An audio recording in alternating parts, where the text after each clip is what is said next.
Timeline, 5000 ans d'histoire, Richard Fremder. Les années 20 sont connues sous le nom, vous savez, des années folles en France. Ça a été une période marquée par une grande euphorie économique et culturelle. Aux États-Unis, on appelle cette période les Roaring Twenties.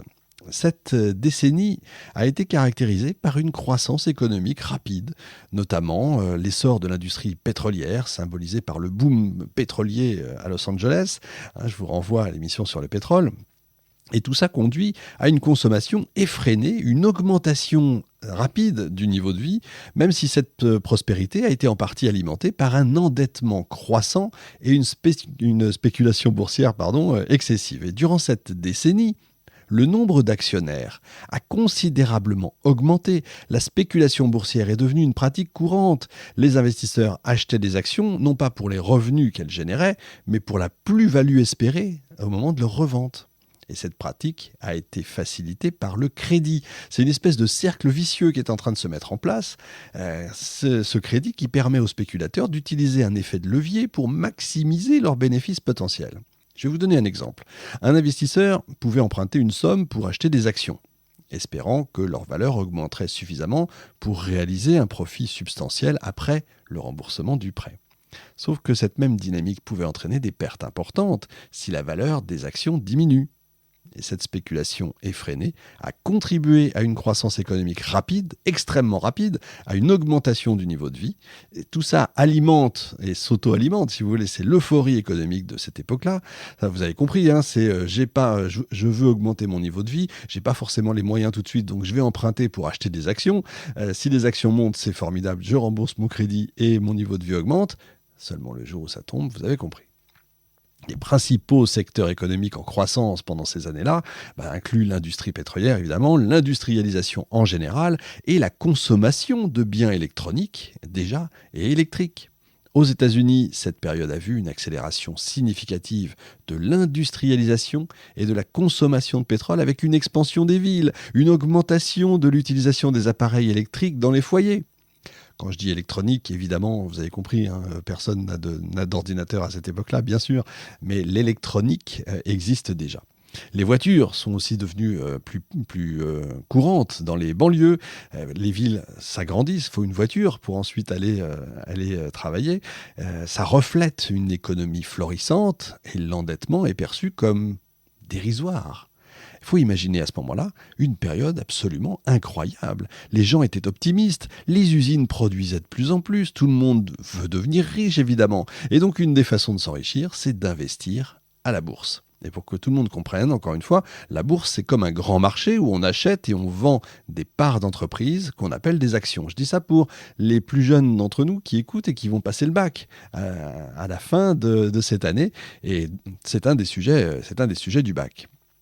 Quand on achète une action, c'est comme si on possède un petit morceau de l'entreprise, pour que vous compreniez bien. Mais voilà ce qui s'est passé. Beaucoup de gens ont commencé à acheter des actions, même quand ils n'avaient pas assez d'argent, c'est ce que je disais tout à l'heure. Donc ils empruntent à la banque pour pouvoir en acheter, en pensant que le prix des actions va toujours monter et qu'ils vont récupérer leur argent avec un bénéfice en plus, ce qui rassure bien sûr la banque, évidemment. Ces pratiques bancaires, on va dire risquées, qui ont contribué à la crise, c'est ce qu'on appelle l'effet de levier, qui implique d'emprunter de grandes sommes d'argent pour investir en bourse. C'est ça l'effet de levier. Et au début, ça marche, il faut le savoir. Les actions prennent de la valeur, ceux qui en avaient devenaient de plus en plus riches, en rachetaient encore, ça donnait envie à ceux qui n'en avaient pas d'en avoir, etc., etc., etc., etc. Et c'est comme ça que le cercle vicieux est en train de se mettre en marche. Sauf que cet effet de levier ne peut pas durer éternellement. Imaginez que tout le monde veuille acheter des pommes dans un village. Au début, le prix des pommes monte parce qu'il y a beaucoup de demandes. Mais si un jour les gens se rendent compte que ces pommes ne valent pas autant, ils arrêtent d'en acheter. C'est ce qui s'est passé avec les actions. Beaucoup d'entreprises n'étaient finalement pas assez solides, pas aussi solides en tout cas qu'on le croyait. Et les gens ont commencé à avoir peur que leurs actions perdent de la valeur. Le 24 octobre 1929, qu'on appelle donc le jeudi noir, tout s'est effondré d'un coup. Les propriétaires d'actions se sont mis à vendre leurs actions en masse, comme si tout le monde essayait de fuir en même temps un bâtiment qui est en train de s'écrouler, si vous voulez. Mais quand il y a trop de vendeurs et plus assez d'acheteurs, là, les prix, ils chutent pas, ils dégringolent. Et le cercle vicieux est en train de se refermer comme un piège. Ce jour-là, les prix des actions ont baissé tellement vite que beaucoup de gens ont tout perdu, vous avez bien compris. Certaines personnes avaient mis toutes leurs économies en bourse et se sont retrouvées ruinées en une journée. Les banques, qui avaient prêté de l'argent pour acheter ces actions, n'ont évidemment pas pu récupérer leur argent non plus, et beaucoup de ces banques-là ont fait faillite. C'est un peu comme si tout un système était en train de s'effondrer d'un coup, entraînant tout le monde avec lui, une véritable vortex en fait. Parce que, dans le même temps, il n'y a pas que les particuliers qui jouent en bourse. Les banques aussi utilisent des fonds empruntés pour spéculer sur le marché boursier, c'est-à-dire en fait parier sur la hausse des actions, ce qui les rendait vulnérables en cas de retournement du marché. Et comme en plus, elles étaient impliquées dans des opérations de crédit à la consommation, on va dire de façon excessive, accordant des prêts sans garantie adéquate, eh bien ça a créé une bulle de crédit absolument insoutenable. On a du mal à comprendre ça en France, parce que pour faire un crédit à la consommation aujourd'hui, il faut des tas de garde-fous, ce qui n'existe pas, ou en tout cas pas à ce point-là aux États-Unis, et en tout cas pas à cette époque.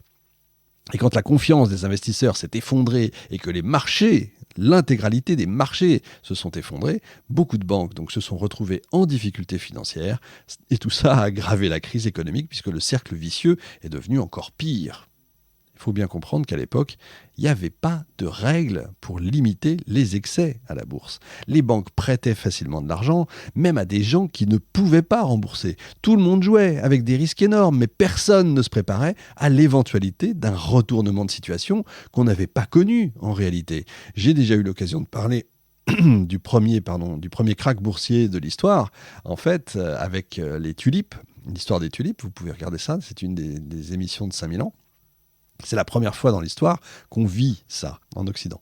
Mais en 1929, c'est-à-dire on est presque 350 ans plus tard, ça fait longtemps qu'on a oublié ce genre de choses, évidemment. Les riches, à cette époque-là, devenaient encore plus riches, mais une grande partie de la population n'avait pas les moyens de consommer autant qu'on le pensait. Et tout ça a créé un déséquilibre. Les usines produisaient trop, mais les gens n'achetaient pas assez, parce qu'ils n'en avaient tout simplement pas les moyens. Et quand certains investisseurs ont commencé à vendre leurs actions, c'est à ce moment-là que d'autres ont eu peur de perdre leur argent et ont fait la même chose et ça a fait un effet boule de neige. Et une véritable réaction en chaîne comme une avalanche en fait. Tout le monde vend, personne n'achète, les prix des actions s'effondrent et comme les banques, encore une fois, avaient prêté beaucoup d'argent, eh bien elles se sont retrouvées à fermer. Timeline, 5000 ans d'histoire, Richard Fremder.